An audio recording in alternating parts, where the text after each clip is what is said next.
नितेश अपने पिता महेश के साथ मिलकर घर के कामकाज निपटा रहा था, तो वहीं लाजवंती बेफिक्र होकर कमरे में जोर शोर से खर्राटे मार रही थी, जिसे देख महेश भौहें ऊंची करते हुए बोलता है, अरे इसे कहते हैं बुलंद किस्मत।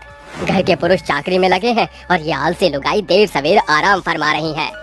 धौलपुर गांव में रहने वाली लाजवंती देवी अव्वल दर्जे की आलसी औरत थी, जिसका थुलथुला शरीर उसके आलस को साफ शब्दों में बयान कर रहा था। अरे आलस की दुकान, उठ जाओ, चाय लाया हूँ। खाने का जिक्र सुनकर लाजवंती फटाक से उठकर बोलती है, लाओ जल्दी से, भूख के मारे पेट में कबड्डी मची है। अरे दातुन तो कर लो, अब क्या 2 कदम चलने में भी आलस घेर रहा है तुम्हें? आलसी लाजवंती बिस्तर से नीचे उतरने से बचने की खातिर बहानेबाजी करते हुए कहती है, अरे विशाल कद का हाथी तो कभी दातून करता नहीं, मैं एक दिन नहीं करूँगी तो क्या आफत आ जाएगी। माँ, आपके ये सारे पैतरे पुराने हो गए हैं। अब मैं क्या करूँ बेटा, जब भी फुर्ती दिखाने की कोशिश करती हूँ ये मुआ आलस मुझे घेर लेता है। अरे आखिर हम मर्द जात बाहर का कामकाज छोड़कर कब तक घर संभालेंगे? छोड़ क्यों नहीं देती है बेमतलब का आलस? अरे नितेश के बापू, जो कि अब हमारा नितेश ब्याह के लायक हो गया है तो हम इसका लगन करा देते हैं। ब्याह की बड़ी जिम्मेदारी भी कंधे से उतर जाएगी और घर संभालने वाली भी आ जाएगी। अगले रोज से महेश अपने बेटे के लिए लड़की तलाशता है, जो समीरा नाम की एक रूपवती होनहार लड़की पर खत्म होती है। रीति रिवाज से दोनों का गठबंधन होने के बाद समीरा ससुराल चली आती है, जहां लाजवंती को सोफे पर धब्ब से बैठते देख गांव की औरतें डींग मारते हुए कहती हैं, ई लियो बहनों, फिर खुल गवा लाजो रानी की आलस का पिटारा। सभी पड़ोसन मिलकर जोरदार ठहाके लगाती हैं।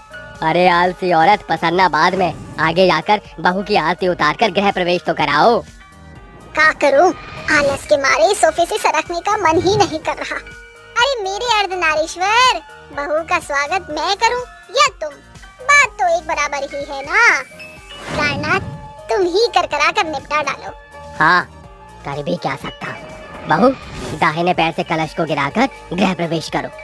रात ढलने के बाद अगले सवेरे समीरा तड़के उठकर कहती है, बाप रे, चारों ओर मकड़ियों ने कितनी मजबूती से जाला बना हुआ है। वो झाड़ू उठाकर साड़ी का पल्ला कमर के छोर में बांधकर घर को चकाचक करके नहा धोकर पहले रसोई तय करती है, जहाँ खाने की मेज पर बैठा महेश बोलता है, अरे भाग्यवान, देख रही हो बहू के आ जाने से घर कितना जगमगा रहा है। मैं भी किस आलसी लुगाई के आगे बखान कर रहा हूँ, जिसे खुद से एक दिन का हिलाने में भी आफत आती है। क्या तुमने मुझे आलसी कहा? मुझे हल्के में न लेना। आज भी मैं चाहूँ तो चुटकियों में घर का कामकाज नचा कर रख दूँ। अरे माँ, पिताजी की जुबान फिसल गई थी। माँ जी, ये लीजिए खीर। समय गुजरता है, आलसी लाजवंती दिन भर अपनी नई नवेली बहू के आगे सैकड़ों फरमाइश पेश करती, जिससे परेशान होकर रसोई घर में बुदबुदाते हुए समीरा कहती है, आलसी सास पल्ले पड़ी है, दिन भर टांग फैलाए ऑर्डर देती है, बहू से बावर्ची बनकर रह गई। एक शाम समीरा बर्तन मांजकर बैठी ही थी कि मक्कार लाजवंती उसके आगे हरे चनों का गुच्छा पटकते हुए कहती है, हाय राम, आग बरस रही है।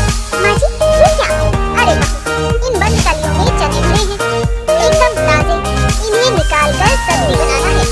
गई भैंस पानी में, इतने सारे गुच्छे के चने निकालकर मेरा जुलूस निकल जाएगा। अच्छा बहू, खाने पर मिलते हैं, मैं जरा सुस्ताने जा रही हूँ, थका महसूस कर रही हूँ। वैसे क्यों ना आज के खातिर हम सास बहू मिलकर ही करते? अरे कैसी बात कर रही है बहू, मैं मेरे रहते घर का काम करूँ, ये शोभा देता है क्या? आलसी लाजवंती बहानेबाजी करके उड़न छू हो जाती है। थकी हारी समीरा घंटों चने के दाने छुड़ाकर खाना पकाती है और सभी को खाना खिलाकर देर रात काम निपटाती है। तभी लाजवंती के चीखने की आवाज आती है, बहू, अरे ओ बहू, जल्दी आ। लो, आ गया बुलावा। कहिए सासू माँ, बहू जरा ये पानी का जग पकड़ा दे। सास के बढ़ते आलस के चलते समीरा के सब्र का बांध टूट जाता है और वो बोल पड़ती है, हद है सासू माँ, इतने छोटे काम को आप खुद भी तो कर सकती थी। अरे इसे कौन सा भूत चढ़ गया?